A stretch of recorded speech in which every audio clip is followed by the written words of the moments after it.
যতন হামজাকমা তে চিবাইয়া ফারো অবশ্য সেনাও বাবা গরিয়া যতদিন নক দুঃখঙ্গ হামারি খুলুম তরি না আইথম যতন তন্থ গরিয়াতে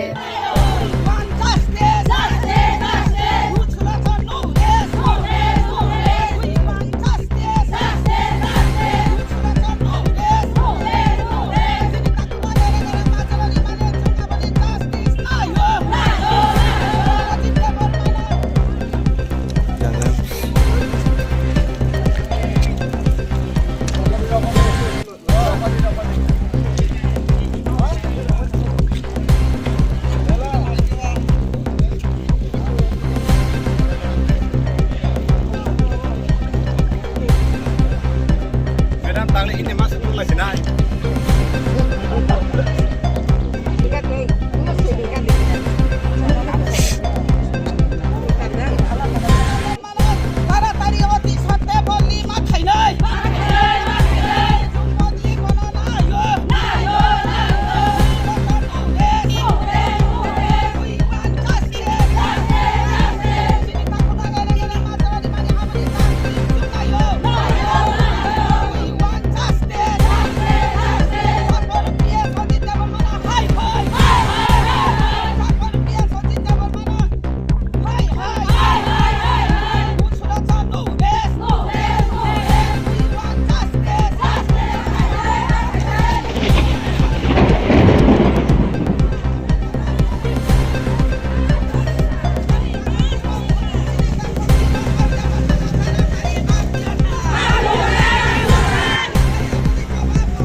দুঃখজনক মিডিয়াগণ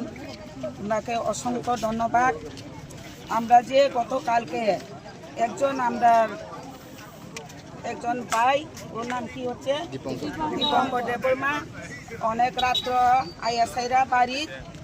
নির্দোষ, কিন্তু কোনো প্রমাণপত্র নেই, কি খারাপ করছে না করছে কিছু বুঝে না। এর মধ্যে হে বাড়িতে আইএসআইরা অজিত দেববর্মা স্টাফ আইএসআইরা ওসি চাম্পার পিএসএল রাত্র বহুত 10টা-12টা ডাং না রাত 11টার মধ্যে ওর বাড়িতে এসে অনেক জবাজস্তি করে ওনাকে তিনি অজিত দেববর্মা এর স্টাফ মাইনে ওর বাড়ি থেকে আমরা দীপঙ্কর ভাই নির্দোষে জবাজস্তি করে অ্যারেস্টমেন্ট করছি। এখন এই ভাইয়ের জন্য আমরা নির্দোষ ব্যক্তি, কিন্তু ও ভাইয়ের জন্য আমরা এখন জাস্টিস চেয়েছি। আমরা মহিলা সব মিলে এখন আন্দোলন দিতেছে। এটা আছে আমরা নির্দোষে যদি আমরা লোকে যখন এখন হ্যারাসমেন্ট করতেছে বাড়িতে আইয়াছেরা এখন বাচ্চা পোলাপানের লোকে রাত্র বউ আছে, বাচ্চা আছে বিছনার মধ্যে, এর মধ্যে জবাজস্তি কইরা পাইনিয়া গাড়ির মধ্যে উঠাইয়া এইভাবে একটা অপরাধী, এই লোকের কোনো নাই। আমরা নির্বাচনের আগে যখন আমরা প্রার্থী প্রস্মিত দেববর্মা ওনার বাড়িতে গিয়ে 2-3 রাউন্ড যে লোক ওখানে গুলি করছি, কিন্তু এখন পর্যন্ত এই সন্ত্রাস লোকে কোনো গ্রেপ্তার হয়নি। এর মধ্যে যদি আমরা লোকলে এইভাবে যদি বেনা দোষে তিনি একজন প্রশাসনের কোন লয়ারের অর্ডার দিছে, কিন্তু কোন লয়ারের অর্ডার পাইরা সাইরা তিনি আমরা দীপঙ্কর ভাই কালকে রাত্রে গভীর রাত্রে হেরা পিএস আন্ডারের আমরা পিএস সাম্পাহর আন্ডারের পুলিশ অজিত দেববর্মা তিনি ওনাকে অনেক জবাজস্তি করে এখন বোধহয় এখন জেলে নি দিছে না কুটে দিছে, কিন্তু আমরা বুঝতাম পারছি না। কিন্তু এই রাত্রের মধ্যে আমরা যদি জানতাম, আমরা মহিলা একসঙ্গে গিয়ে আমরা তো এখন চান আমরা চাম্পার পিএস যদি আমরা আওয়াজ না শুনে আমরা যদি জাস্টিস না দেয়, এই বাইয়ের আজকের দিনের মধ্যে যদি এরে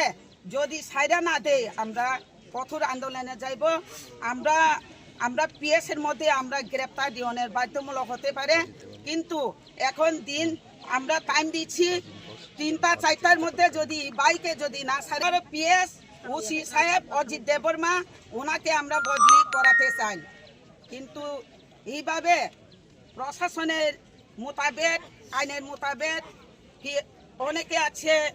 এখানে নির্দোষ, আমরা লোক তো অনেক বাড়ি ঘরে থাকি, অনেকে কাজ করি, রাস্তাঘাটে যাই, এইভাবে যদি আর একজন বাইরে যদি ধরে এই সময় জবাব দায়ী এই লোকেরা দায়ী হলো অজিত দেববর্মা। যে চিনি রামচন্দ্র গার তাই চিনি আশ্রমবাড়ি হালাহালি কেন্দ্রনি অরণ্য খরচা দীপঙ্কর দেববর্মা একা তাই আর খাই খরচা খনিরঞ্জন দেববর্মার রমখা চিনি যে কেস রিমানি চিনি বরম গানা ক্যান্ডিডেট প্রস্মিত দেববর্মানি নগর সিটাং ককজাখা সিরাবে ককজাখা মুং রিয়া কবো কেস খালাইকা অথচ পুলিশ হ্যাঁ গুলিবো খংমাখা অথচ পুলিশ অবনা খাই রমিয়া কিন্তু বরংনি বেখায় কোনো সুনির্দিষ্ট কোনো কেস শিখরে সন্দেহমূলকভাবে বরং রমজাখা মিয়া অর মন্ত্রী ফাইকা এমএলএ ফাইকা বিজেপি নি নেতারক ফাইকা যখন গুড়ি মানে পরে কেন বরং এরেস্ট খালাই যাখা হ্যাঁ বরং খাইজাখা এরেস্ট খালাই যাখা একে অমত চলিমাইয়া একে প্রশাসন নিরপেক্ষ নাঙ্গো পক্ষপাতি তঙ্গই সামুং টাংমান এবাগানো তিনিও জিংজাল তাবুঙ্গো আর তাবু শত গাড়ি কাছা যাক লোকরক কাছা যাক जोंबो दुख नांगौ किन्तु प्रशासन तो अमो उंना निको गया जों नायो प्रशासन पुलिस प्रशासन निरपेक्ष एवं एलाकानि दं कसं हालक न कसं टनन बागै बर या प्रिमारम नै जों नायो जे प्रशासन और निरपेक्ष भाबे सामलायो